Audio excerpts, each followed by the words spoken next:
New on Curiosity Stream. I'm James Burke. I'm going to take you on a journey through time. James Burke's visionary series returns, reimagined for our time. Now, this is all uncharted territory. The Washington Post hails Burke as one of the most intriguing minds in the Western world.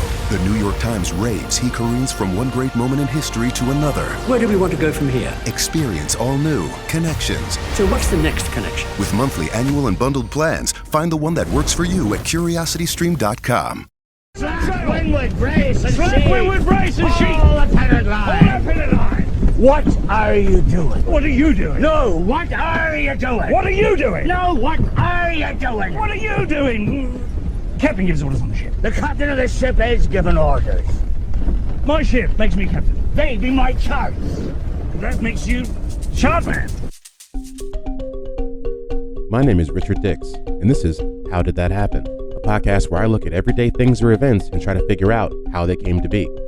Every week I will research one topic, and by the end of the episode, I hope to truly have the answer to the question, how did that happen?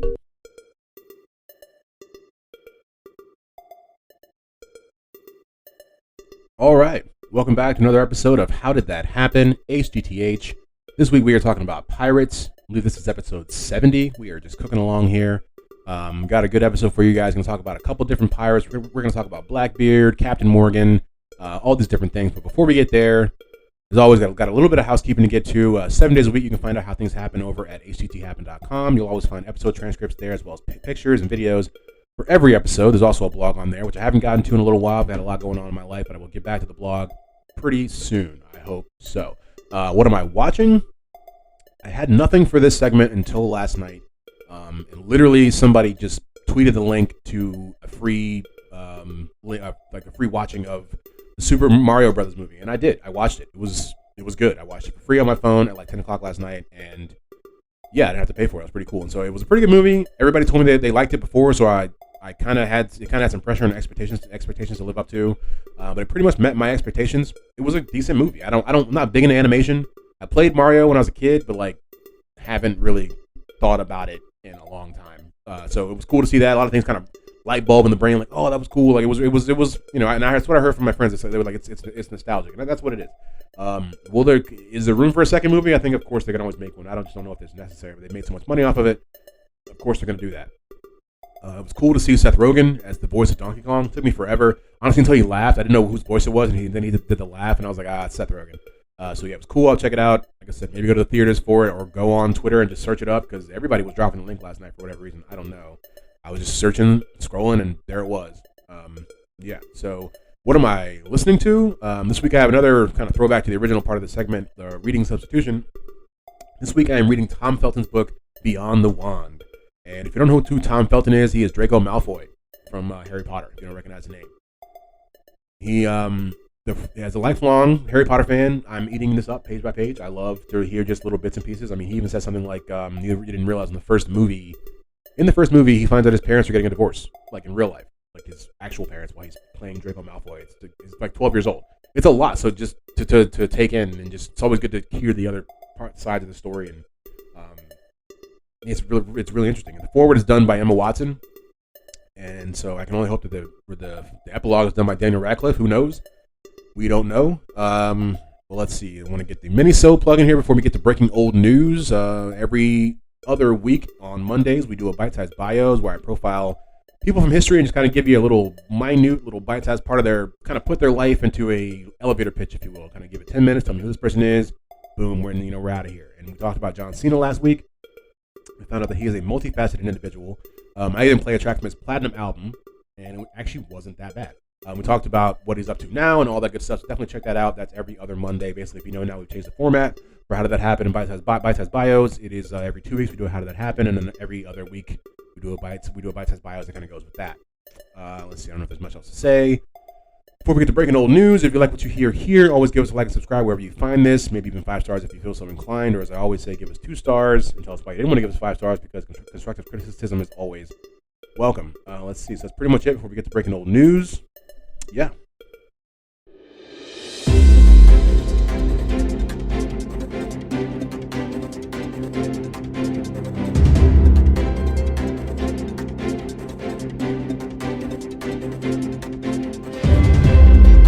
All right, so for this week's breaking old news, and since we're still kind of fleshing out what this segment is, what I actually have for you today is not one specific story, but I was just reading this newspaper from 1941, and I just thought the whole, just some things are just interesting. They're just interesting. So this is what I'm going to do is kind of bounce around this newspaper page from the Evening Star, Washington D.C., May 16, 1941. That's the date of this paper. It's got different things. It's got like the funny pages, cartoons and stuff, which we're gonna get to that.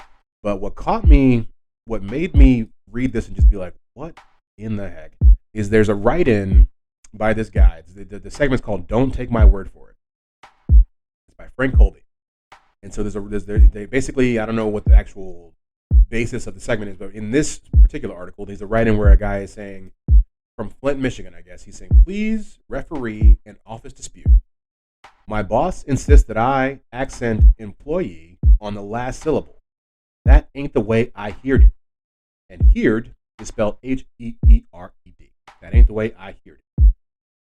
And what's his name? Frank writes back, answer, sorry, but a check of the 5 accepted American dictionaries shows that employee is listed by only one, Webster's, as its second choice. The accent should fall upon the third syllable as employee, which is how I've been saying it. And anything, I was just like, I didn't realize people have been talking about this for almost 100 years, trying to figure out, probably even more than that. But so I don't know, that amazed me. Maybe it won't to you, but somebody literally was just like, let's hold on. We're fighting so much in this office about this word. Let me write into my local newspaper, which is not even local because he lives in Flint, Michigan. Or maybe that's his name. I don't know. It's from Flint. He could just be named Flint. But yeah, it's broken down. We figure out that employee is the preferred one. And then they get to the spelling. People are wondering, is there one E or is there two? In France, I guess in France there's only one E. And so, because it's a feminine word, because it's masculine and employee is feminine, so the distinction is not observed in the United States so much. And then it's just, I just can't believe the people that was a part of, like, I don't know, somebody's day. And then another thing is, because these newspapers trip me out. There's one, I was reading the funny pages, and I won't read the whole thing to you, but I will read one bubble that I just thought you would never find this in a newspaper today. And so quickly, just to make the bubble make sense, there's a farmer, and there's a police officer, there's a little kid, and a dog in this, right? And so the little kid is hugging the dog, and then there's the officer, and the farmer has a shotgun. The farmer has a big old shotgun. And the bubble literally says, look at that reunion. Aren't you glad you didn't shoot that boy's dog? That's the sort of thing the Humane Society likes to see. And I was just like, wow. Just wow.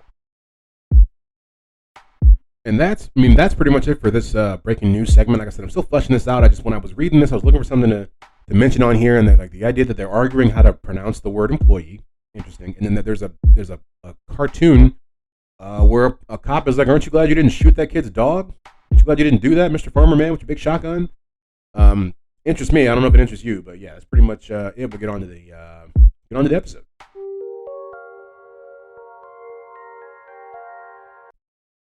Okay, so today we are going to talk about pirates. And I got a lot of information for you guys. Hope I can get to it all. Hope it finds a way, into your brain and your hearts, maybe. And so the meaning of piracy was first kind of used, I believe what does they say here, in the 17th century? But the idea of pirates go back even further than that. And I'm not sure if I'm saying that correctly. As it appears the word pirate or pirato was first used in 140 BC by the Roman historian Polybius. I bet it's Polybius. Look at me. Getting pretty good. And so the Greek historian Plutarch, when he was writing in 100 AD, gave the oldest clear definition of piracy, and he said pirates are those who attack without legal authority, not only ships, but also maritime cities. And what I found here, and we'll get into a little bit later, I didn't realize how closely pirates would work in conjunction with, like, governments, like the crowns of certain countries. Like, it was always in an unofficial capacity, but like they were a lot of times doing the bidding of the country, like maybe Spain or England or France, but like they wouldn't be like in the English military, or they wouldn't be a part of the English Navy. like the king would just kind of be like, hey, I need kind of this stuff done over here, and you know, I give you some money if you do that, you know, in the name of us, but like not really us, wink wink, you know, that type of stuff. That's how a lot of piracy actually happened. And piracy was also described in Homer's The Iliad and the Odyssey, and that's something I never really thought about until I did this research. My first, of course, when you think pirates, you think, you know, matey and all that, skull and crossbones, all that good stuff. But piracy has been around for a couple thousand years, pretty much probably as long as people have been roaming the seas. And we'll get to all the different types of pirates, hopefully at least a lot of different types. I'm going to even tell you guys about Vikings a little bit later on. One of the oldest documents that we have that describes pirates dates back to 1350 BC, and it's actually an inscription on a clay tablet, and it talks about freelance Mediterranean shipping attacks in North Africa. That's what they were kind of inscribing on the tablet, as they were getting, I guess, you know, pirated in North Africa. Greek merchants who traded in ports in Phoenicia and Anatolia would occasionally allude to piracy, which I guess, like I said, it's always whenever you find people doing sea trade, you'll find someone trying to take it. Which you pretty much see that with anything. Whenever there's someone doing something, someone's trying to also get something for free. And so I've got a lot of information here about like pirates back in the second century. This would definitely be on the website. I'm not sure how much of this I want to go into. It says things like the second century Eastern Mediterranean was under the supervision of the Rhodians, R-H-O-D-E-A-N-S. And they tried to stop piracy. There was the Lycian pirates who were pirates for like 1,000 years, looks like, or something like that. It's hard to really get into it, but that's like that was the biggest, I think, takeaway for me so far in the research, or when I was doing this, is that we had pirates in like the Greek times. They were pirates, you know what I mean? That's pretty wild. And so what I talked about earlier, or I don't know if I haven't gotten to it yet, but I was always curious about why people become pirates, right? Why I feel like that's something that's never really touched on that often. Like, why did Blackbeard become Blackbeard? I'm going to tell you a little bit about Blackbeard, but I probably won't get to why he became Blackbeard, or I'll tell you that, but like as far as like what made him in his heart of hearts know that I'm going to be a pirate. I've just always been curious about it. After doing some research on it, I have a little bit of an explanation. So in England, there was social disruption, right? Small farmers were forced off the land by ruthless landowners, and smaller tradesmen were challenged by larger businesses. So basically, like the people who had been on the small farms couldn't make a living on their small farms anymore. These displaced people came to the urban areas looking for work or poor relief. So before, they had been out in the countryside, getting their, just kind of subsisting, if you will. And since like the businesses and landowners took their land, they couldn't actually make any money off that. They came into London, other places, and we're looking for some way to find money. And that's what you find. Like there's a criminal aspect to it, but there's also just people needing like to live. People needing food and money. So in London especially, there was overcrowding and unemployment, and there wasn't much to go around. People had to kind of figure out things for themselves. So distressed people weren't simply worse off, but they had no hope of making anything of themselves. They had no chance of a better life. And so piracy was very tempting for them because it offered them a chance to take more control of their lives. They could go from having no money, nowhere to possibly even live, and now you live on a ship, and now you get to go take stuff from people, and you get some of it for free, or all that stuff. What we'll find, I don't know if I actually mentioned this in here, but I read a book on piracy, probably I guess about a month ago, 2 months ago. And of course, I can't remember the name of the title. Can't remember it, but it was about. It had a lot of pirates in there, but what it talked about was the idea of how organized and controlled the actual pirate ship would be. You would think it'd just be a bunch of dudes that are just heathens, right? But no, there was like they voted on like usually where they were going to go attack. They were usually like the amount of money they were going to get from whatever the treasure or whatever was already kind of like predetermined and set out. As far as like who's like based off of like a hierarchy, this person in this rank gets this much, so on and so forth. I had no idea about that. And also like what I thought was even wilder, the craziest thing I got from that book, one of the crazy things, is that if you lost like a leg, right, or something in the battle, like you would get more money. Like they had like I don't know what, I wouldn't call it an insurance thing, but it's like, if you lost your leg, maybe so you were gonna get, let's say you're gonna get like 500 pieces of silver or whatever. If you lost your leg, now they're gonna add on another 400 pieces of silver, or they'll give you like a little plot of land or something like that. It's like these guys were like really forward thinking in a way that I just had never really contemplated, truthfully. But I don't know if I have much more on what makes people become pirates. Let's see. Piracy not only offered them a chance to get rich quick, but also a rare opportunity to exert a degree of power over others. So if you're already mad at the man because you can't get a job at home, don't you want to do, you want to go out there and rob his ship? That's the next thing you want to do, is just like take what's, you think it should be yours from the guy who's not giving it to you. And then we have like I said about like the English pirates. They were sometimes called privateers, and they were basically, like I said, they were a part of the English government, but not really. They were considered to be a reserve of the naval forces, but were usually sent in, because the king wanted them to go places. And as far back as even like 1581, they were knighting some of these, privateers.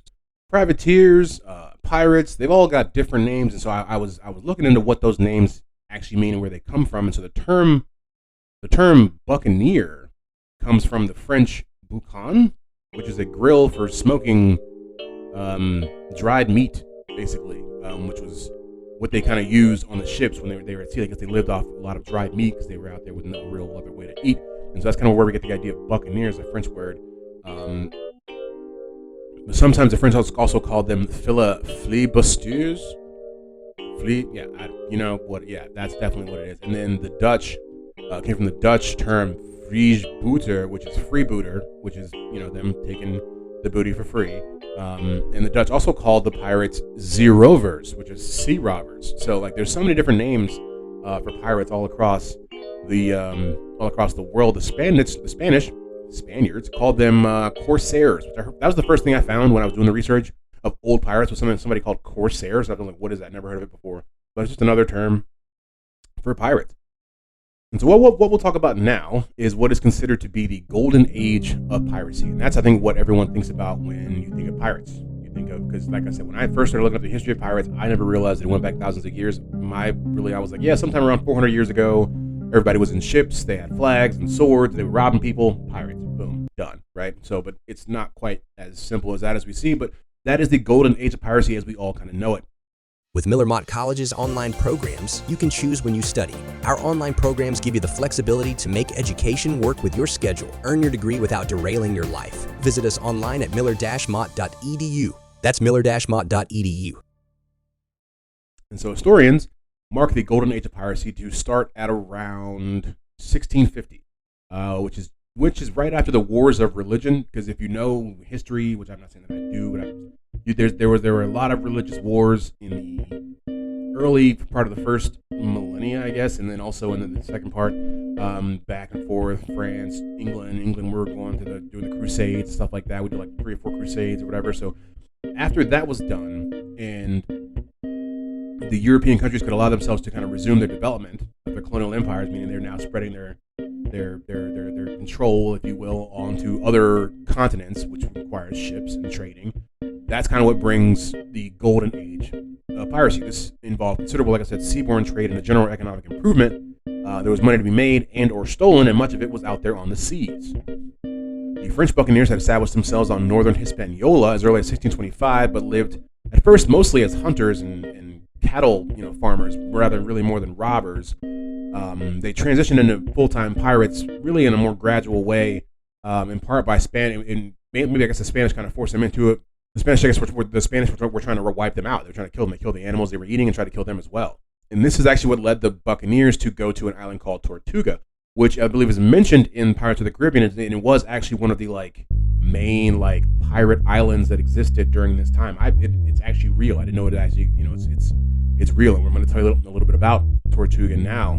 We start the growth of buccaneering on Tortuga was augmented by the English capture of Jamaica from Spain in 1655. The early English governors of Jamaica freely granted letters of marque to Tortuga buccaneers and to their own countrymen, while the growth of Port Royal provided these raiders with a far more profitable and enjoyable place to sell their booty. It's fun getting to say booty. So in the 1660s, the new French governor of Tortuga, Bertrand d'Ogeron, he provided privateering commissions both to his own colonists and English cutthroats from Port Royal. So basically, he's receiving the pirates are getting received very well at this island, so they just keep going there. And they said it's a place of just debauchery, as you would expect from the type of clientele that frequents that. Another important pirate town was a town called Port Royal, as I mentioned earlier, and it was a coastal town located in Jamaica. In the 17th and 18th centuries, it was one of the largest cities in that area. of the Caribbean colonies, really kind of overall. And so between 1655 and 1680, during a war with Spain, the city of Port Royal became a famous buccaneer hideout with an excellent strategic position. Many buccaneers used Port Royal as a main base for their operations. So that's kind of what made that city into what it is. And so it went from a peaceful city and transformed into a criminal nest, a crime den. There were hundreds of brothels and taverns. People called Port Royal the richest and wickedest city in the world. I don't know about you, but when I hear that stuff, I just kind of want to see it from my own eyes. You know, it's like Vegas, but with like no cameras. You know, I guess, and a lot of probably lacking a lot of moral fortitude, I'm guessing. So I just want to see what the quote richest and wickedest city in the world looks like. And so from 1670, Port Royal's influence became even larger. The legality of the trade of slaves, sugar, and plundered goods made the city of Port Royal a mercantile center of the Caribbean region. And what we'll find also here is that I didn't realize how closely the piracy was tied in with the actual transatlantic slave trade, because they would end up robbing some of those ships usually for just like the produce, or I think that like the sugar or stuff they could get, but I think they also took the people too. And definitely I think there was even evidence and stories of some slaves turning into pirates for whatever reason. You know what I mean? Things happen. It's like we found out last week or 2 weeks ago that there's black Amish people. Who knew, right? Who knew? And it reminds you, not to get biblical, but like the idea of like the whole like Sodom and Gomorrah thing, and then because this was just like such a crazy kind of place where anything goes. And what's wild and what draws even more of a connection to that story is that basically a huge earthquake happened in like most of the city just fell into the ocean, and like that's why it's not really like a big city anymore. So on the morning of June 7th, 1692, a strong earthquake destroyed almost the entire city. In just a few minutes, 33 acres of the city disappeared beneath the sea. More than 3,000 people lost their lives in this tragedy. That's wild. So imagine, just in a couple minutes, 3,000 people gone. 33 acres of the sea, or of the city, just underwater now. They called it God's punishment on this wicked city, which, like I said, also with the Sodom and Gomorrah references that I'm making here, it's kind of, I think at some point, you know, it's got to turn around, I guess. And so the earthquake itself was not, I guess, as strong as, you know, you would think it would have to be to kind of take a whole city. But the city was built in a sand pit, and so without proper foundation, the entire streets just slipped into the sea. So they weren't really prepared for being a real city, which is kind of what it makes sense. It was just a small place that ended up kind of blowing up due to the pirate, you know, kind of fad that was happening during that time. And so I'm gonna explain to you the idea of triangular trade, and then we're gonna talk about some pirates, and then we'll almost be done, pretty much. Let's see. So like, and the triangular trade is important. I'm not gonna get too deep into it, but it's important because I guess how can I explain this? Because I think greed begets greed, I guess. I'm not sure if I'm saying the right thing, but they had changed the idea of going from one place to another place to actually putting a third place in there, which creates the triangle. The term represents the tendency of merchant ships to travel not between two ports, but to maximize the profits by sailing to 3 continents. And this kind of trade evolved not only out of needs and offerings of particular markets, providing finished goods to undeveloped regions, so on and so forth, shipping raw materials from newly discovered lands back to Europe, but also because of the trade winds that were present on the Atlantic. So they were following the actual natural trade winds. And during the height of the 17th and 18th century, which is really like the really big, it's where we see pirates being what they are in movies. One arm of the several types of triangular trades was always connected with the transport of slaves. Like I said, I had no idea how close the slave trade also had to do with piracy. And so an example of triangular trade would involve the sailing of ships filled with manufactured goods from Europe to equatorial Africa, where they collected African slaves, and from that, and then traveled westward to the Caribbean islands. Due to the poor conditions on those ships, a lot of slaves would actually die during that time. So that's three locations. It's like you're leaving here where you're taking it to equatorial Africa, where you normally go back to England. You're taking the slaves you picked up from England down to the Caribbean, and you got to go back from the Caribbean back to England. Boom, that's the triangle. And so what I think why it's important, obviously, is like what we said earlier, is that during this time there was so much money to be made by these different countries. All their money at certain points in time was out on the ocean. You know what I mean? Being transported to and from all these different places. So the pirates, this is what really contributes to the whole golden age of piracy. Is there's just so much stuff out there to be taken. You know, the lanes of trade are so packed and saturated. This is what really creates the pirates that we know today. And it says the actual average travel time for this normal, like what I just described to you, was about a year. It was about a year. And so this was, while it was profitable, you know, it just wasn't. It was a slog. It was tough. You know, poor living conditions for everybody aboard.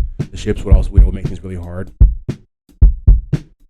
And it would end up. They said that people a lot of times, I guess, because of the deals they would have to make with the slave sellers, the slave traders in Africa, they would end up missing their deadlines to come back to the Caribbean and the Americas. They would get back when the crops were out of season because they're going there to sell people and take crops back to England. But if you get there when they've already sold the crops and they don't have any, they got to sit there and wait for them to grow. You have to now sit there and wait for the crops to grow just to take it back to where you came from. The whole process is just there's I wouldn't want to do it.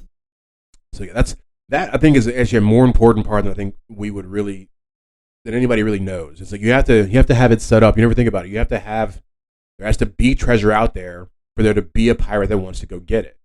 And why would there be so much treasure out there? Because all these countries are selling and buying goods from all their new colonial empires that are across the ocean. So now you have to get all of this stuff from one place to the other, back and forth, and hope that nobody takes it from you. It's the same reason why you have police officers sometimes escort people with big deposits to the bank and stuff like that, because you got all that money out there. It just makes it easier for someone else to take it. That's the same thing with pirates. And so one of the main pirates that we know is a man named Blackbeard. Now, little is known about Blackbeard's early life. It's commonly believed that at the time of his death, he was between 35 and 40, but who really knows? Which means that he was probably born around 1680.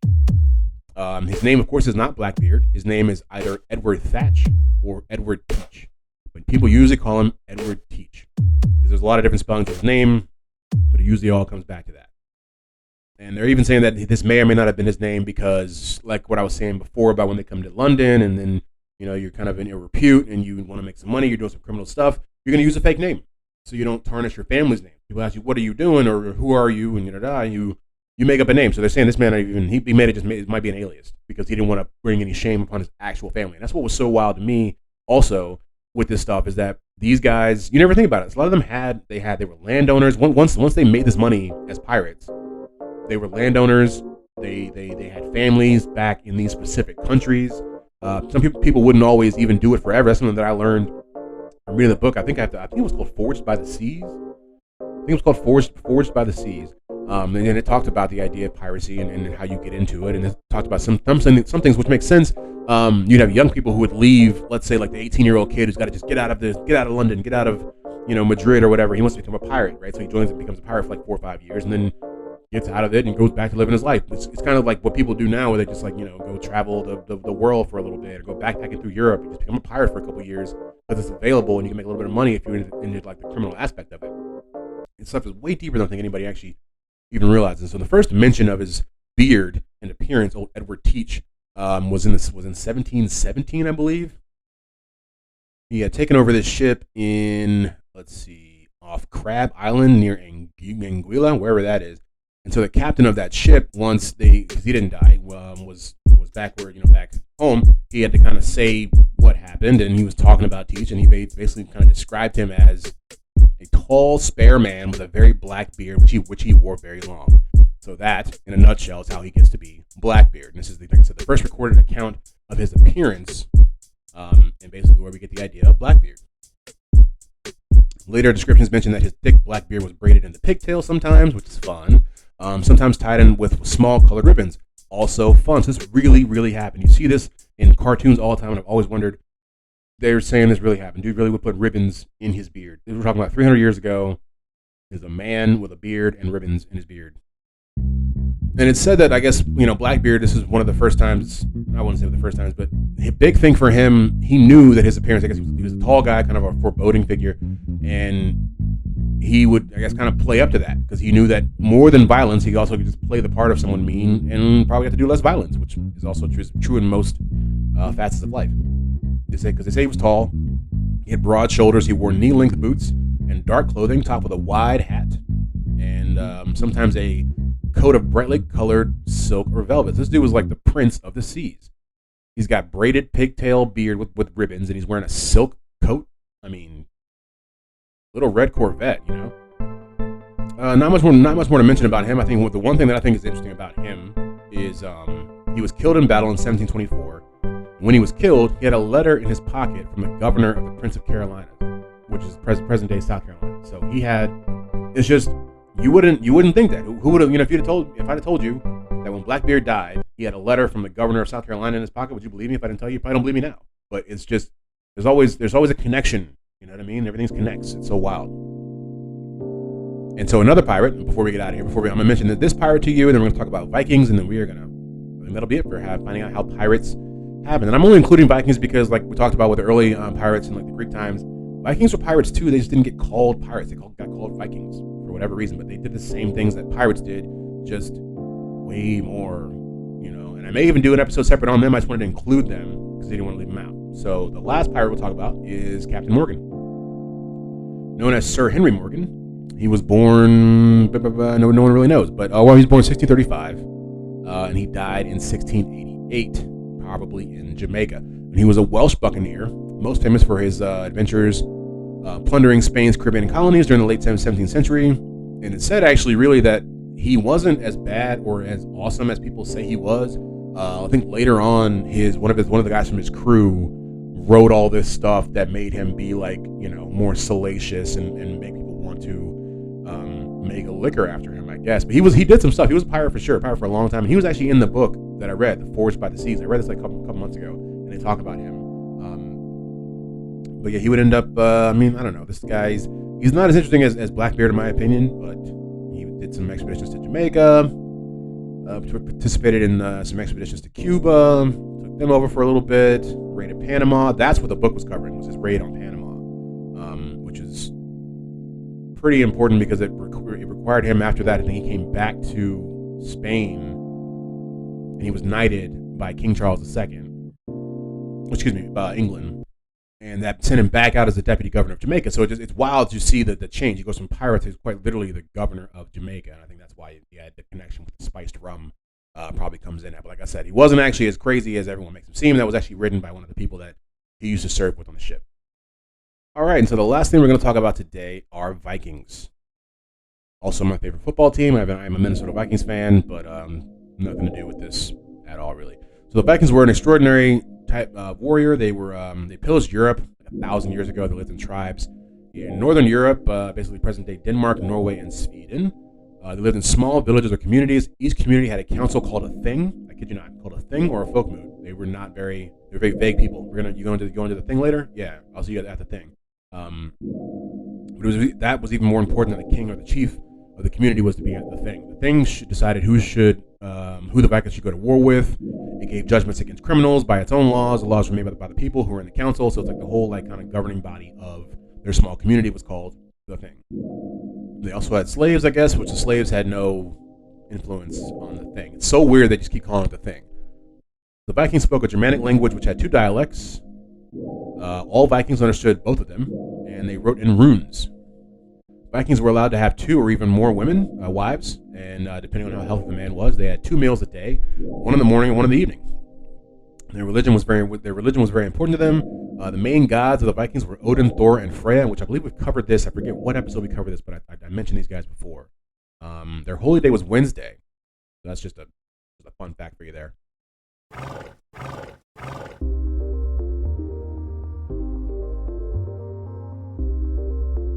All right, that was another episode of How Did That Happen?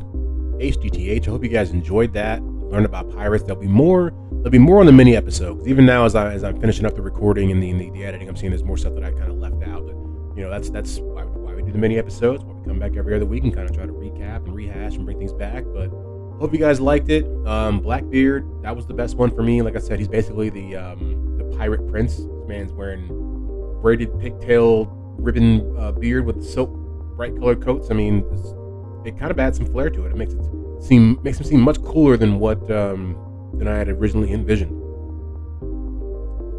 But yeah, like and subscribe wherever you find this podcast. If you want to give us 5 stars, that's awesome. If you want to give us 2 stars, tell us why you didn't want to give us 5 stars. That's fine as well, because constructive criticism is always welcome. As always, 7 days a week, head over to hthappen.com. You can find all the extras over there. And as always, thank you for pressing play week to week. I really do appreciate you guys. I am working on another podcast, which I have actually recorded a couple episodes for, and I almost was going to put a little sneak peek in here today, but I don't know if it's not quite there yet. But we're definitely in the next couple weeks. You'll be hearing another podcast from me, so keep your eyes and ears peeled for that. And as always, yeah, I guess that's it. Thank you guys for coming back, and we'll see you in a couple days, or next week with the next bite-sized bio.